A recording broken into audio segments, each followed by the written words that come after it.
The conference room on Celestia Prime Station was massive. It had to be.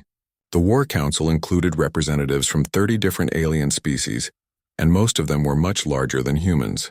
Captain Jake Morrison stood near the entrance with his small team, feeling very much like he didn't belong there. Lieutenant Lisa Chen stood to his left, her tablet in hand. Sergeant Marcus Riley was on his right, his face blank but his eyes taking in everything. They were the only humans in the room. That fact wasn't lost on anyone, especially the aliens who kept glancing at them with barely hidden amusement. The year was 2247, and humanity had been part of the Galactic Coalition for only 5 years. It was still new to this whole interstellar politics thing. Earth had one vote in the council, same as every other member world, but nobody really listened when humans talked. They were too new, too inexperienced, too weak. Commander Vexlar of the Draxian Empire stood at the front of the room. He was 8 feet tall, covered in dark green scales that looked harder than steel. His yellow eyes swept across the assembled leaders as he spoke about the war. The Zarthak Dominion was pushing into coalition space. They had already taken 6 star systems and were showing no signs of stopping. The Zarthak were warriors, pure and simple. They stood over 7 feet tall, had natural armor plating on their bodies, and lived for battle. Every attempt to stop them had failed. Jake listened as the alien commanders discussed their strategies. They talked about fortifying planets, building bigger ships, and meeting the Zarthak in direct combat. It was all very straightforward, very predictable, very much what the enemy would expect. When there was a pause in the discussion, Jake stepped forward. His voice carried across the room, though he had to speak up to be heard. Earth would like to contribute ground forces to the defense effort. The room went quiet. Then someone laughed. It was a harsh barking sound that came from the Draxian section. Others joined in. Within seconds, half the room was making sounds that Jake assumed were laughter in their various languages. Commander Vexlar held up a clawed hand, and the noise died down. He looked at Jake with something that might have been pity. Captain Morrison, we appreciate Earth's enthusiasm, but humans are not suited for frontline combat. Why not? Jake asked. He kept his voice level and professional. A female voice spoke from the left side of the room.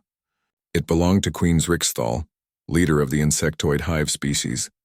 She stood on 4 legs, with 2 more limbs that could serve as either arms or legs. Her voice came through a translator device. No offense to your species, Captain, but you are physically inferior. You have no natural armor, no enhanced strength, no venom or claws. Your bones break easily. Your skin tears. You come from a low-gravity world and have not evolved for combat. We've been fighting wars for thousands of years, Lisa said, stepping forward. We know how to handle ourselves. More laughter. This time it was louder and longer. Vexalar's expression didn't change, but his tone made it clear what he thought. You have been fighting each other. Civil wars on a single planet. That is not the same as interstellar warfare against a species bred for conquest. Another alien stood up. This one was tall and slender with blue skin and large eyes. He was an Elysian, one of the diplomatic species that usually stayed neutral. Even he looked doubtful. Perhaps humans would be better suited for support roles. Medical services, logistics, technical support. These are valuable contributions that don't require combat capability. Jake felt Marcus tense beside him. The sergeant had fought in 3 wars on Earth and had more combat experience than probably anyone in this room. But he stayed quiet, waiting for Jake to respond. We're offering combat troops, Jake said firmly. Elite soldiers who specialize in difficult operations. Vexlar pulled up a holographic display. It showed comparative data on different species. Humans ranked near the bottom in almost every physical category. Strength, speed, durability, reaction time. The numbers didn't lie. Your heart rate increases dramatically under stress, Vexlar said, pointing at the data. Your body temperature rises.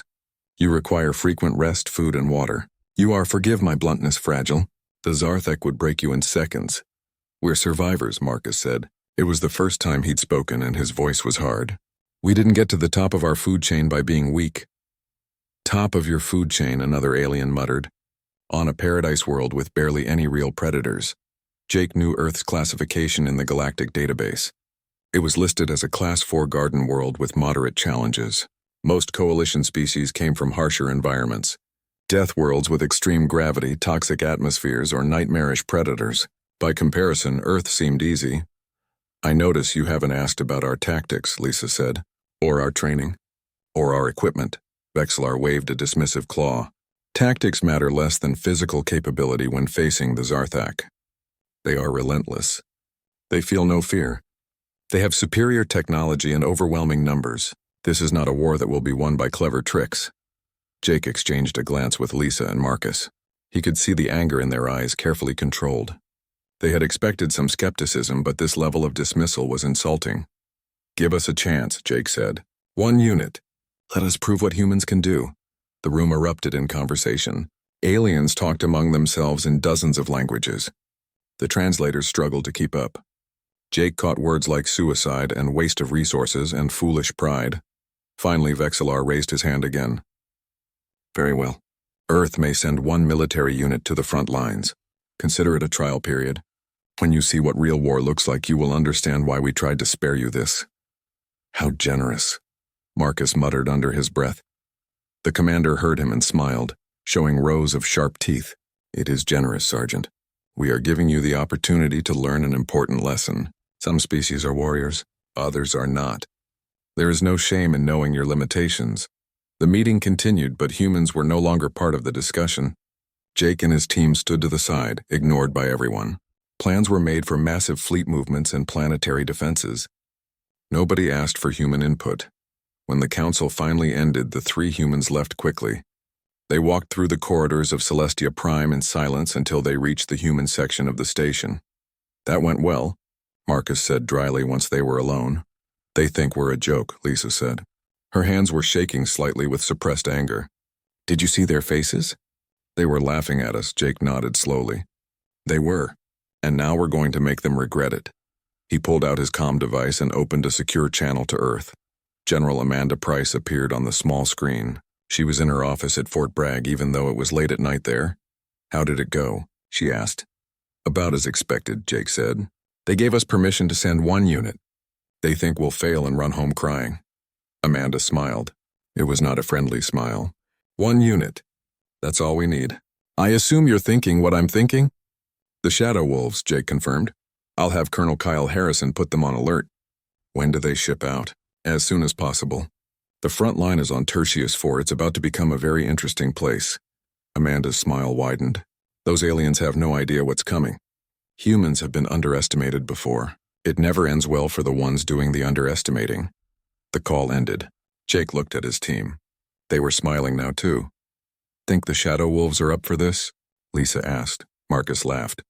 Are you kidding? They're going to love it. Nothing motivates a special operations soldier like someone telling them they can't do something. Jake pulled up the files on the unit they were about to send into combat. Major Ryan Foster and his team. The best soldiers Earth had to offer. Men and women who had trained their entire lives for exactly this kind of challenge. The aliens thought humans were weak, soft, unsuited for war. They were about to learn a very painful lesson about what humans were really capable of when pushed. The Shadow Wolves were going to war, and the galaxy would never look at humanity the same way again. The transport ship landed on Tertius 4 3 weeks later. The rear hatch opened, and 50 human soldiers walked down the ramp carrying their gear. They wore combat armor that looked primitive compared to the alien equipment around them. Their weapons were simple ballistic rifles, nothing fancy. Major Ryan Foster was the first one off. He was 38 years old, average height for a human with short dark hair going gray at the temples. He moved with the easy confidence of someone who had seen combat many times and lived to talk about it. Captain Nicole Martinez was right behind him. She was younger, maybe 30, with sharp eyes that missed nothing. The rest of the Shadow Wolves followed in good order, boots hitting the landing pad in rhythm. The base commander was waiting for them. His name was Corvus, and he was Draxian like Vexlar. He stood with his arms crossed, looking down at the humans with obvious disappointment. "You're the great human warriors?" he asked.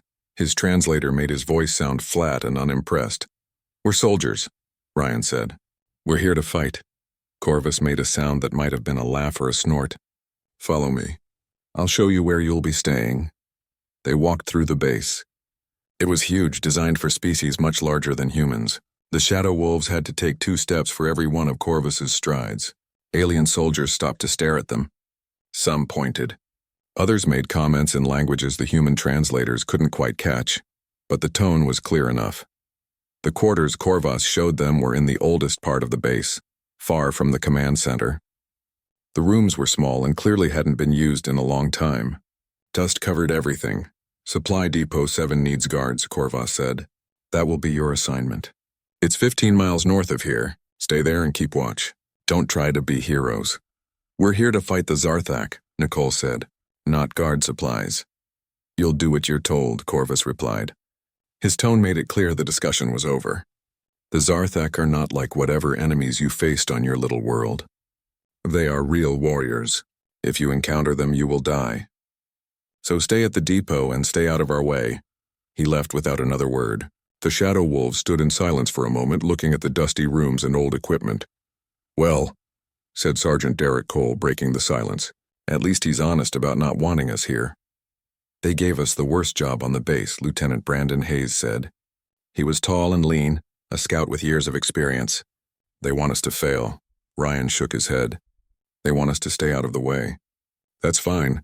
We'll take the depot assignment. But we're going to do a lot more than just sit there and watch supplies.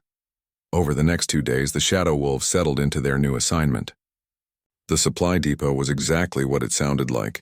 A collection of warehouses holding food, ammunition, and spare parts. It was important but boring.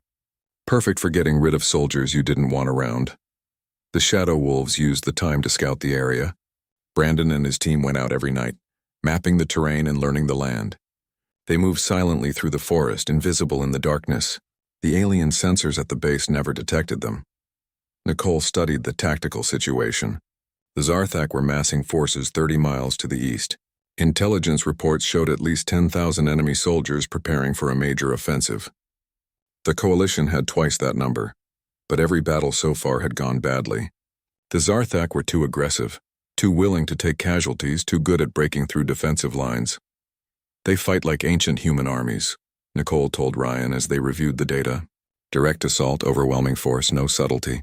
But it works because they're tough and fearless. Then we don't fight them the same way, Ryan said. We use what they don't expect. On the third day, the attack came. The Zarthak hit the coalition lines at dawn with everything they had. Ryan listened to the radio chatter as the battle unfolded. It was chaos. The aliens were brave but predictable. They held their positions even as the Zarthak surrounded them. They fought in the open instead of using cover. They didn't adapt when their tactics failed.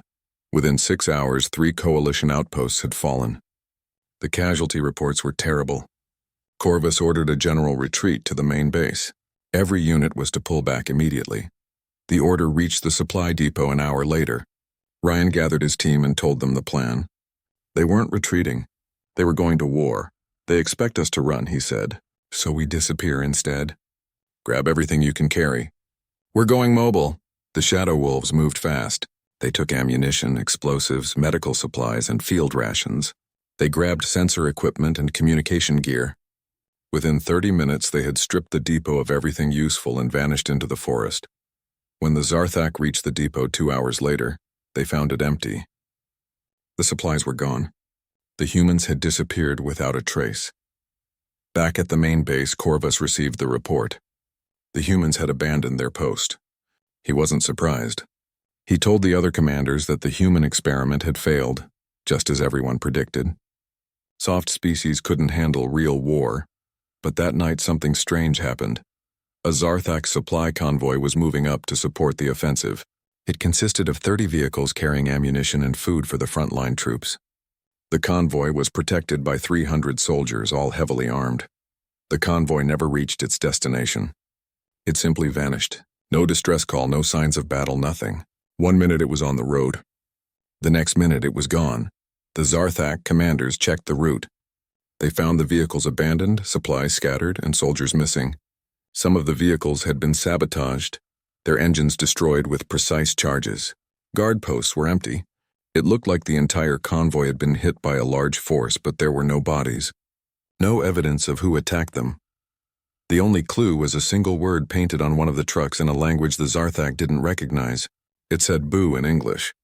The next morning brought more confusion.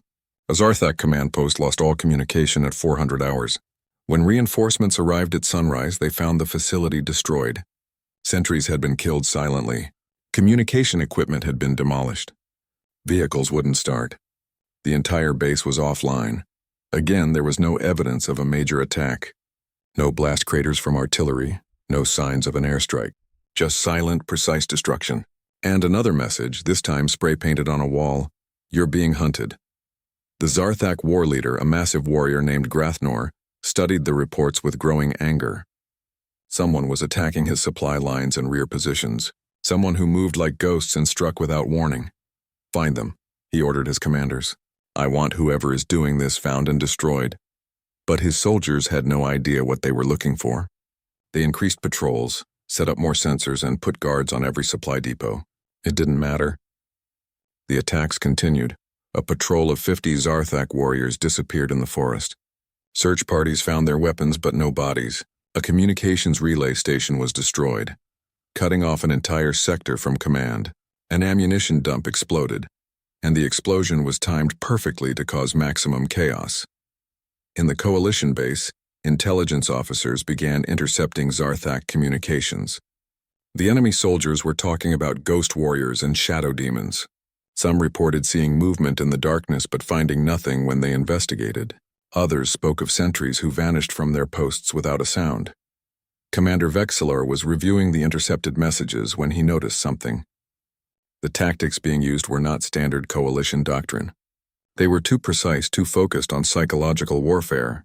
They reminded him of something he had read about in the human military files. He pulled up the records and started comparing them to the recent attacks. The pattern matched. Hit-and-run tactics, ambushes, sabotage, silent kills. Psychological operations designed to make the enemy paranoid and afraid. These were human tactics, which meant the humans were still out there, still fighting. They hadn't retreated at all. Vexlar went to find Corvus. The base commander was in his office, looking tired and stressed from managing the retreat. "The humans," Vexlar said without preamble. "Where are they?" "Gone. They abandoned their post and fled." "No," Vexlar said. He pulled up the intelligence reports and showed Corvus the pattern of attacks. "They didn't flee. They're behind enemy lines conducting guerrilla operations. These attacks, all of them, they have human fingerprints all over them." Corvus stared at the data. "Impossible. 50 soldiers can't do this much damage." 50 human soldiers, Vexlar corrected. "We underestimated them. We thought they were weak because they lack natural armor and enhanced strength. We forgot that intelligence and tactics can be just as deadly as claws and teeth." That night, Ryan Foster sent his first official report to Coalition Command. It included detailed maps of Zarthak positions, information on their supply lines, and intelligence on their command structure. He had gathered more useful information in 1 week than the Coalition had collected in 3 months. At the end of the report was a simple message: "We're just getting started. The Shadow Wolves are in position and ready to continue operations. Recommend you use this intelligence to plan counterattacks. We'll keep them busy." Corvus read the report 3 times. Then he looked at Vexillar. "They're not running," he said slowly. "No," Vexillar agreed. "They're hunting." The Shadow Wolves had been operating behind enemy lines for 2 weeks, and the Zarthak were starting to lose their minds. Ryan Foster sat in a makeshift command post hidden in a cave system, 5 miles behind the enemy front lines. His team had turned the caves into a proper base, complete with supplies, weapons, and communication equipment. The entrance was camouflaged so well that you could walk past it 3 times and never see it. Nicole Martinez came in with the latest intelligence reports. Her face was dirty and her armor was scratched, but she was smiling. Derek's team hit another supply depot last night, destroyed 30 tons of ammunition, and took out the guards without firing a shot. "Casualties?" Ryan asked. "None. They were in and out in 15 minutes. Nicole pulled up a map on her tablet. "The Zarthak are pulling units back from the front lines to guard their supply routes. They've diverted almost 2,000 soldiers to rear security." Ryan nodded. That was exactly what he wanted. Every soldier guarding supplies was 1 less soldier fighting the coalition forces. It was basic guerrilla warfare, and it was working perfectly. What about Brandon's scout teams? Still gathering intelligence. They've identified the location of the Zarthak command center and mapped out their entire communication network.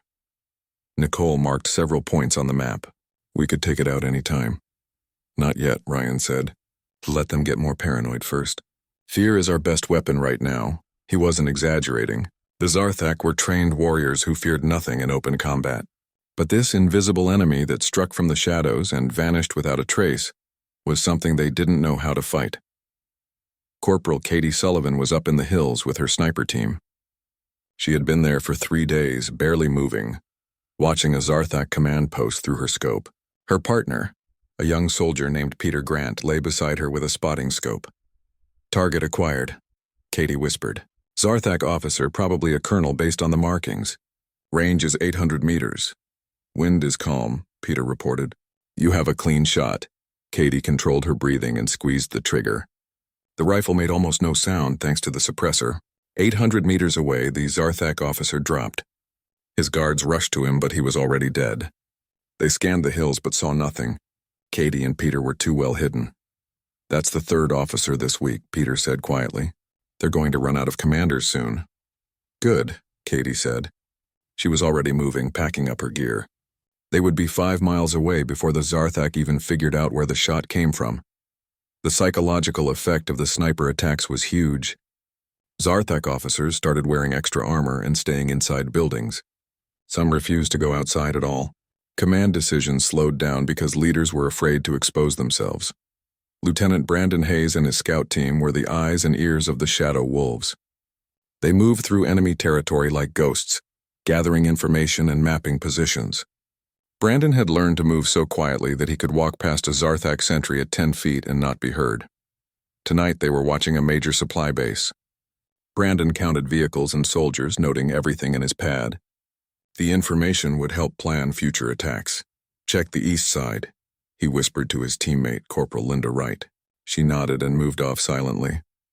5 minutes later, she returned with important news. They've got a weak spot in their sensor coverage. The eastern fence has a blind spot where 2 sensor fields overlap. We could get a team in there easily. Brandon smiled. Mark it. We'll pass it to Derek's demolition team. 3 nights later, Derek Cole and his team used that blind spot to infiltrate the base. They planted explosives on fuel tanks, ammunition stores, and vehicle depots. The charges were set with timers, giving the team plenty of time to get clear. When the explosives went off, the entire base lit up like the sun. Secondary explosions followed as fuel and ammunition cooked off. The fire burned for 6 hours. The Zarthak lost enough supplies to support their entire offensive for a month, and the Shadow Wolves were already gone, miles away before the first explosion. War leader Grathnor was beyond angry. He was furious. Whoever was attacking his forces had turned his organized invasion into a nightmare. His soldiers were jumpy and paranoid. Officers were afraid to give orders. Supply lines were in chaos. Find them, he roared at his commanders. Use every sensor, every patrol, every resource we have. I want these ghosts found and destroyed. He diverted 4,000 soldiers to hunt down the attackers. It was a massive commitment of forces, pulled directly from his offensive operations. But Grathnor didn't care anymore. This wasn't just about tactics. It was personal now. The Zarthak began aggressive patrol patterns, searching every forest and cave system. They used thermal sensors, motion detectors, and aerial drones. Surely they thought this would find the enemy. But the Shadow Wolves knew how to avoid detection. They understood sensor technology and how to defeat it. They used thermal blankets to mask their heat signatures. They moved during times when motion sensors were least effective. They stayed in places the Zarthak didn't think to look, and they kept attacking. A Zarthak patrol of 20 soldiers was ambushed in a narrow valley. The humans hit them from 3 sides with perfect coordination. It was over in 30 seconds. The patrol was wiped out before they could radio for help. The Shadow Wolves took their weapons and vanished. A communication hub was destroyed by a small team that climbed the tower at night, placed explosives, and disappeared before anyone knew they were there. The explosion took out communications for an entire sector. An ammunition convoy was hit by a roadside bomb.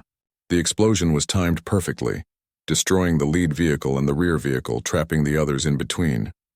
Then the humans attacked from the woods, taking out guards and sabotaging the remaining trucks before fading back into the forest.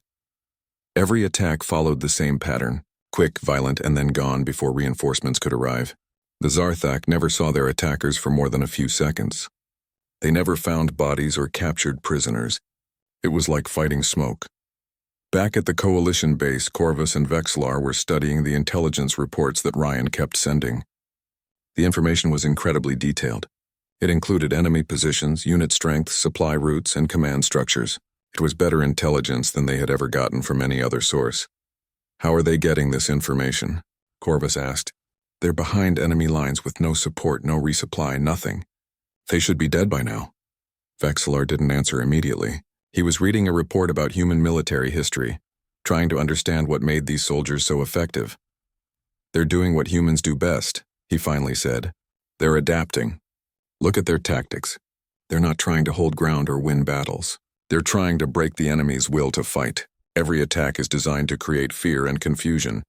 "It's working," Corvus admitted. "The Zarthak are pulling forces back. Their offensive is stalled. But how long can 50 soldiers keep this up?" That was the question everyone was asking. The Shadow Wolves had been operating at high intensity for 2 weeks. They should be exhausted, running out of supplies, making mistakes. But the attacks kept coming with the same precision and effectiveness. What the aliens didn't understand was that the Shadow Wolves had trained for exactly this kind of operation. They knew how to survive on minimal supplies. They knew how to stay alert and effective even with little sleep. They knew how to support each other and keep morale high in terrible conditions. More importantly, they knew they were making a difference. Every attack proved that humans belonged in this war. Every successful mission was a middle finger to everyone who had laughed at them. Ryan gathered his team leaders for a meeting in the cave. Derek, Nicole, Brandon, and Katie sat around a small light, eating field rations and reviewing plans. "We've hurt them," Ryan said, "but it's time to hurt them more. The Zarthak have diverted 4,000 soldiers to hunt for us. That's 4,000 soldiers not fighting the Coalition. We're going to make them commit even more." "How?" Derek asked. Ryan pulled up a map. "We're going to take this war to the next level. No more small raids. We're going to hit them where it really hurts." He pointed to a location on the map. It was deep in enemy territory, heavily defended and absolutely critical to the Zarthak war effort. Their main supply hub. Everything they need to continue the offensive flows through there. "We take it out and their entire operation collapses." Brandon whistled softly. "That's a suicide mission. Security there is going to be insane." "Probably," Ryan agreed. "But we're not going to attack it directly. We're going to lure them out first," he explained his plan. It was risky, complicated, and required perfect timing. But if it worked, it would deal a serious blow to the Zarthak offensive. Nicole smiled slowly. "You want to bait them into an ambush?" "Not just an ambush," Ryan said. "The mother of all ambushes. We're going to make them so angry, so desperate to catch us that they'll chase us right into a trap." Katie leaned forward. "Where?"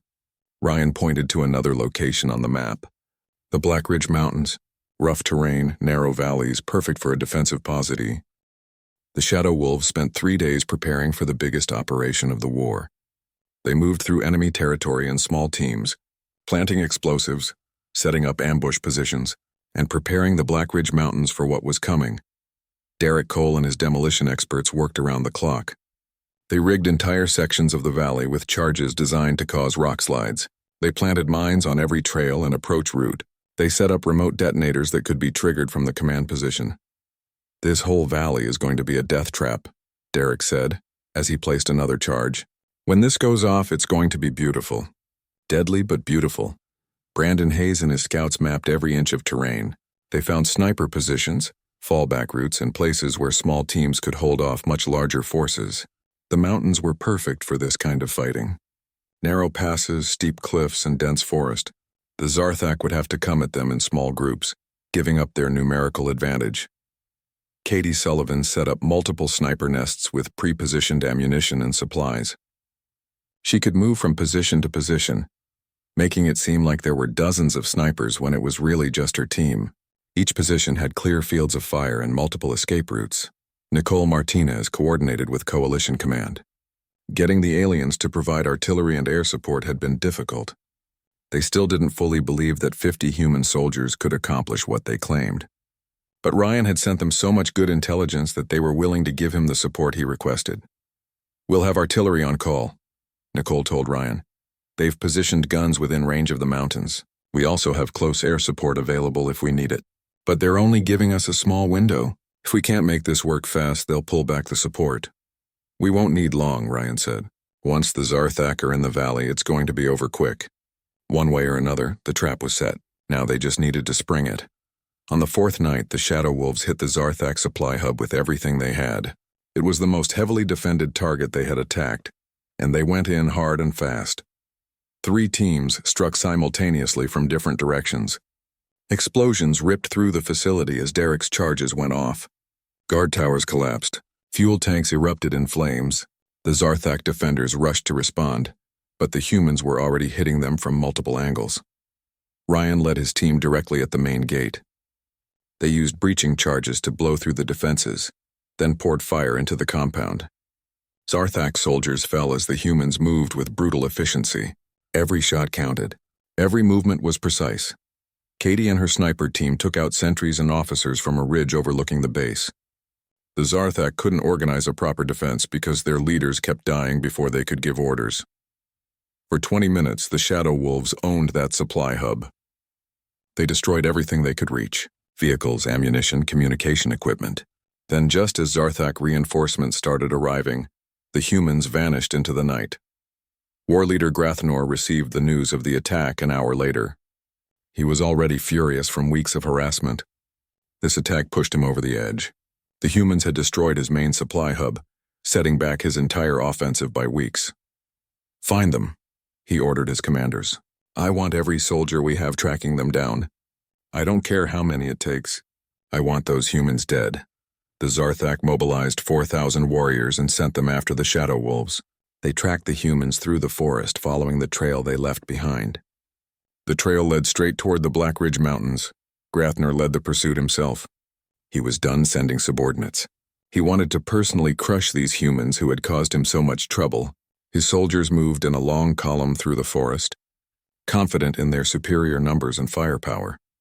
The humans stayed just ahead of them, visible enough to keep the Zarthak chasing but always out of reach. It was like chasing shadows. Every time the Zarthak thought they were closing in, the humans would disappear and reappear further away. Ryan watched the enemy column from a hidden position. They were taking the bait perfectly, marching right into his trap.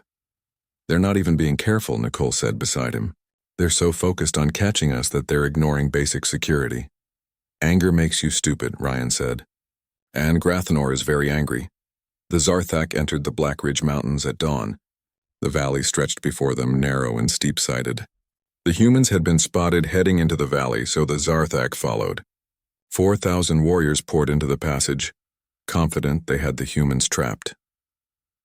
They were halfway through the valley when the first explosions went off. Derek had timed the charges perfectly. The initial blast triggered rock slides that blocked both ends of the valley. The Zarthak force was now trapped in a kill zone with no way out. Before they could react, more explosions erupted throughout the valley as mines and demolition charges detonated. Then the shooting started. The Shadow Wolves hit them from every direction. Katie and her snipers took out officers and communication specialists, creating chaos. Brandon's scouts engaged from hidden positions, firing and moving before the enemy could respond. Derek's teams used pre-positioned weapons to pour fire into the trapped Zarthak soldiers. Ryan coordinated everything from the command position. He called in artillery strikes on the densest concentrations of enemy troops. Coalition guns miles away fired on his coordinates, dropping shells into the valley with devastating accuracy. The Zarthak tried to fight back, but they were in the worst possible position. They couldn't maneuver in the narrow valley. Their superior numbers meant nothing because they couldn't bring their full force to bear. Every time they tried to charge up the slopes, they ran into mines or were cut down by fire from above. Nicole led a counterattack that hit the Zarthak rear guard. Her team moved like shadows through the rocks, appearing where the enemy least expected them. They used grenades, rifles, and close-quarters combat to devastating effect. The Zarthak had never faced an enemy that fought so aggressively while being so outnumbered. Grathnor realized too late that he had been led into a trap. He tried to rally his forces, but the humans had destroyed his communication network. His officers were dead or pinned down. His soldiers were panicking. He led a group of his best warriors up the slope toward where he thought the human command position was. If he could kill their leader, maybe he could turn this around. Ryan saw them coming. He grabbed his rifle and moved to meet them. This wasn't part of the plan, but plans changed in combat. If Grathnor wanted a personal fight, Ryan would give him one. They met on a rocky outcrop halfway up the slope. Grathanor was massive, over 7 feet tall, with natural armor plating and strength that could bend steel. Ryan was human, smaller and physically weaker in every way. It didn't matter. Ryan had been fighting his entire adult life. He knew 100 ways to kill an opponent, and at least 50 of them didn't require superior strength. When Grathanor charged, Ryan moved aside and used the Zarthak's momentum against him. When Grathanor swung with his powerful arms, Ryan ducked under and struck at vulnerable joints. It was brutal and ugly. Both of them took damage. But Ryan had something Grathanor didn't expect. He had the absolute refusal to give up that came from being human. He had the knowledge that everyone in the galaxy had said humans were too weak to fight, and he was going to prove them all wrong even if it killed him. The fight ended when Ryan managed to get behind Grathanor and drive his combat knife into a weak point in the Zarthak's armor. The war leader went down and Ryan stood over him, bleeding from a dozen wounds but alive. The battle lasted 18 hours total. By the end, the valley was a graveyard. Of the 4,000 Zarthak who had entered, fewer than 200 escaped. The rest were dead or too wounded to continue fighting. The Shadow Wolves had taken casualties too. 8 soldiers were dead, 15 wounded. For a unit of 50 facing an enemy force 80 times larger, those were acceptable losses. But every death hurt. These were Ryan's people, and he felt responsible for each one. As the sun set over the Black Ridge Mountains, Coalition observation teams arrived to assess the battle. They had watched from a distance, barely believing what they were seeing.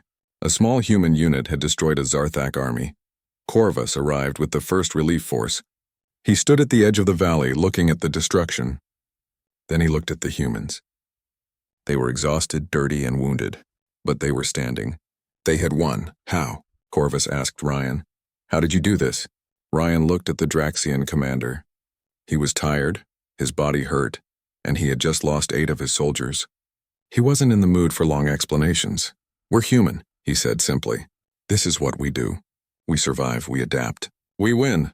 Nicole walked up beside him. She was limping from a leg wound, but her eyes were bright with fierce pride. You all thought we were weak because we don't have claws or armor or enhanced strength, she said. You forgot that humans survived on a world that tried to kill us for millions of years. We learned to think, to plan, to use tools and tactics. We learned that being smart beats being strong every single time. Katie came down from her sniper position, her rifle slung over her shoulder. You also forgot that humans are stubborn. We don't quit ever. You can kill us, but you can't make us give up. Derek joined them. Covered in dirt and explosive news of the Battle of Black Ridge, spread through the Galactic Coalition like fire through dry grass. Within days, every species in the Alliance knew what had happened. 50 human soldiers had destroyed a Zarthak army 4,000 strong. It seemed impossible, but the evidence was undeniable. The Shadow Wolves were recalled to Celestia Prime Station 2 weeks after the battle. This time, their arrival was very different from their departure. Ryan Foster stood at the front of his unit as their transport docked. Behind him, the remaining 42 members of the Shadow Wolves stood in formation. They wore their combat armor, still showing signs of hard use. Several soldiers were still recovering from wounds, but they stood tall, proud of what they had accomplished. The docking bay doors opened and Ryan led his team out. What they saw made them stop in surprise. The bay was filled with alien soldiers, hundreds of them from dozens of different species. Draxians, Elysians, Hive soldiers, and many others. They stood in formal ranks, and as the humans emerged, they began a slow, rhythmic beating of fists against armor and chests. It was the Coalition military salute, given only to warriors who had earned respect through combat. Corva stood at the front of the assembled troops. The massive Draxian commander approached Ryan and stopped 3 feet away. Then, slowly and deliberately, he saluted in the human style, his clawed hand raised to his head. On behalf of the Coalition Defense Force, Corva said, his voice carrying through the bay. I apologize for doubting you. You have proven yourselves to be warriors of the highest caliber. It is an honor to serve alongside humans. Ryan returned the salute. The honor is ours, Commander. The ceremony continued in the main hall of Celestia Prime. Every member of the War Council was present, along with military leaders from across the Coalition. The Shadow Wolves were given the Coalition Star of Valor, the highest military decoration. It was the first time in Coalition history that an entire unit had received the honor. Queen Zrixthal of the hive species presented the medals personally. The insectoid queen's voice was translated as she spoke to the assembled crowd. We judged humans by their appearance and found them lacking. We forgot that true strength comes in many forms. These soldiers have taught us a valuable lesson. They have reminded us that courage, intelligence, and determination are worth more than any physical advantage. Commander Vexlar spoke next. The coalition military is changing how we fight because of what we learned from the Shadow Wolves. We are implementing new training programs, new tactics, and new strategies based on human military doctrine. The Zarthak thought they were facing the same coalition they had been defeating for months. Now they face an enemy that fights like humans, and they are losing. It was true. In the weeks since Blackridge, coalition forces had won 3 major battles using tactics learned from the humans. They were using ambushes, guerrilla warfare, and psychological operations. The Zarthak, who relied on direct assault and overwhelming force, didn't know how to respond. After the ceremony, Jake Morrison found Ryan in a quiet corridor. The captain had been on Celestia Prime the whole time, working with Coalition Command to coordinate support for the Shadow Wolves. "You did it," Jake said. "You made them respect us." "We just did our job," Ryan replied.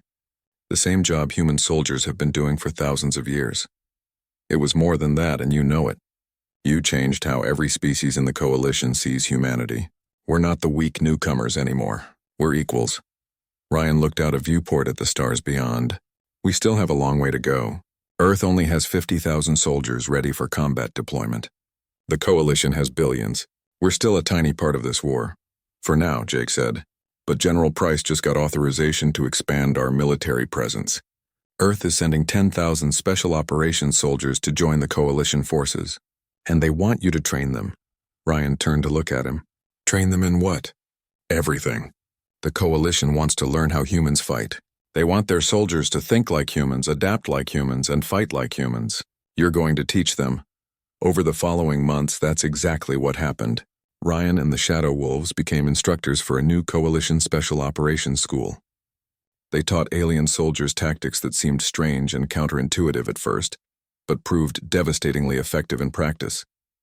Nicole Martinez ran courses on guerrilla warfare and asymmetric tactics. She taught Draxian soldiers, who were used to direct assault, how to use stealth and misdirection. She showed Elysian troops, trained for defensive operations, how to take the fight to the enemy. "War isn't about being the strongest," she told her students during one class. "It's about being the smartest. You don't fight the enemy where they're strong. You find their weakness and hit them there. You make them fight your way, not their way." Derek Cole taught demolitions and sabotage. His classes were popular because he made everything entertaining while being thoroughly professional. "Explosives are tools," he explained to a class of mixed species. "You can use them for direct destruction, sure. But you can also use them for psychological warfare, area denial, or to shape the battlefield. A well-placed charge can force an enemy to take a route you want them to take. That's thinking like a human." Katie Sullivan trained snipers from every species.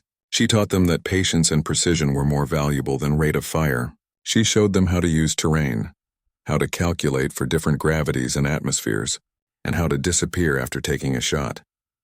"A sniper's job isn't to kill the most enemies," she told her students. "It's to kill the right enemies at the right time. One shot can change a battle if it's the right shot." Brandon Hayes headed the reconnaissance program. He taught scouts how to move unseen through any environment, how to gather intelligence without being detected, and how to survive behind enemy lines. "You are the eyes and ears of your unit," he said. "Without good intelligence, even the best soldiers are fighting blind. Your job is to make sure your commanders know what they're facing and where to hit the enemy." The results were remarkable. Coalition units that went through the human training programs performed significantly better in combat. They took fewer casualties and completed missions more efficiently. The Zarthak, who had been winning the war steadily, found themselves being pushed back. Captain Jake Morrison was promoted to colonel and given a staff position at Coalition headquarters. He worked with Lieutenant Lisa Chen to integrate human military doctrine into Coalition planning. They studied every battle, every engagement, and looked for ways to improve. "The key is flexibility," Lisa explained during a strategy meeting with Coalition generals. "Human military forces are trained to adapt to changing situations. We give our soldiers objectives, not specific instructions. We trust them to figure out the best way to accomplish the mission. That kind of independent thinking is rare in most coalition militaries. A Draxian general nodded slowly. Our forces are trained to follow orders precisely. It creates unity and discipline. It also makes you predictable, Lisa said. The Zarthak knew exactly how you would respond to any situation, because your soldiers always did the same thing. Human soldiers improvise. They adapt. Every battle is different because the humans fighting it find new solutions. The coalition began changing its training programs to emphasize initiative and creative thinking. It was a slow process, but the results spoke for themselves. On Tertius IV, where the Shadow Wolves had first proven themselves, a memorial was built. It honored the 8 human soldiers who had died at Black Ridge. Soldiers from every coalition species visited the memorial to pay their respects. It became a symbol of sacrifice and courage. Marcus Riley, who had been part of the original delegation, was now training drill instructors. He taught alien sergeants how to build unit cohesion and develop soldiers who could think for themselves. The most important thing I can teach you, he told a class of instructors, is that soldiers are not machines. They're thinking beings with their own ideas and experiences. Good training teaches them skills. Great training teaches them how to learn and adapt on their own. A young Elysian instructor raised a hand. But doesn't that lead to chaos? If every soldier is doing things their own way? Marcus shook his head. That's what everyone thinks at first. But here's the secret. When you train soldiers to think independently, they still work together. They just do it more effectively because they understand why they're doing things, not just what they're supposed to do. Human military units have been using this approach for centuries. It works. The war against the Zarthak continued, but the tide had turned. Coalition forces fighting with human tactics and human determination began winning consistently. The Zarthak found themselves facing an enemy that was impossible to predict and refused to follow the rules they expected. 6 months after Black Ridge, the Zarthak sued for peace. The terms were negotiated on Celestia Prime, and humans were given a prominent role in the negotiations. It was a clear sign of how much humanity's status had changed. Ryan Foster attended the final ceremony as a representative of Earth's military. He stood with Corvus and Vexler Way,